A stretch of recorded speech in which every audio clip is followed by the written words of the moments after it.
തൃശൂർ പൂരം കലക്കലുമായി ബന്ധപ്പെട്ട വിഷയത്തിൽ എം.ആർ. അജിത് കുമാറിനെതിരെയുള്ള കടുത്ത നടപടി ഉണ്ടാകില്ല എന്നാണ് സൂചന.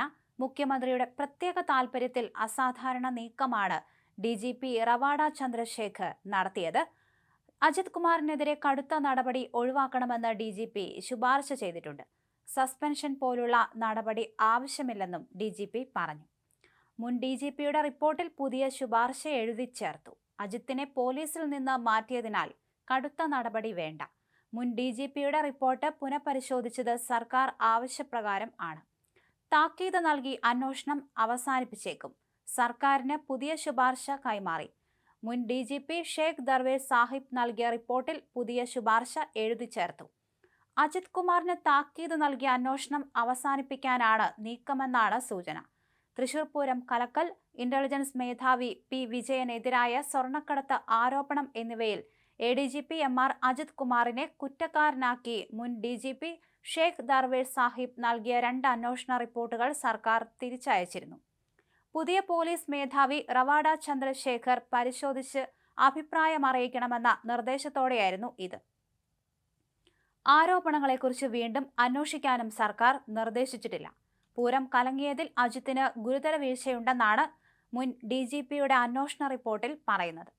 പൂരത്തിനിടെ ഗുരുതര പ്രശ്നങ്ങൾ ഉണ്ടായിട്ടും സ്ഥലത്തു നിൽക്കാതെ ഉറങ്ങാൻ പോയത് ഗുരുതര കൃത്യവിലോപവും അനാസ്ഥയുമാണെന്നതടക്കം അജിത്തിന്റെ വീഴ്ചകൾ ഇതിൽ എണ്ണി പറഞ്ഞിട്ടുണ്ട്. മന്ത്രി K. രാജനും അജിത്തിനെതിരെ മൊഴി നൽകിയിരുന്നു.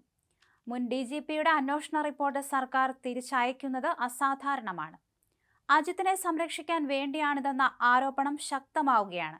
നേരത്തെ ഒരു വട്ടം പൂരം കലക്കൽ റിപ്പോർട്ടിൽ റവാഡയോട് നിലപാട് തേടിയെങ്കിലും താൻ ആ സമയത്ത് കേരളത്തിൽ ഇല്ലാതിരുന്നതിനാൽ അഭിപ്രായം പറയാനാവില്ലെന്നായിരുന്നു മറുപടി നൽകിയത്. P. വിജയനെതിരായ വ്യാജമൊഴിയിൽ നടപടി വേണമെന്ന മുൻ DGPയുടെ റിപ്പോർട്ടും മടങ്ങിയിരുന്നു.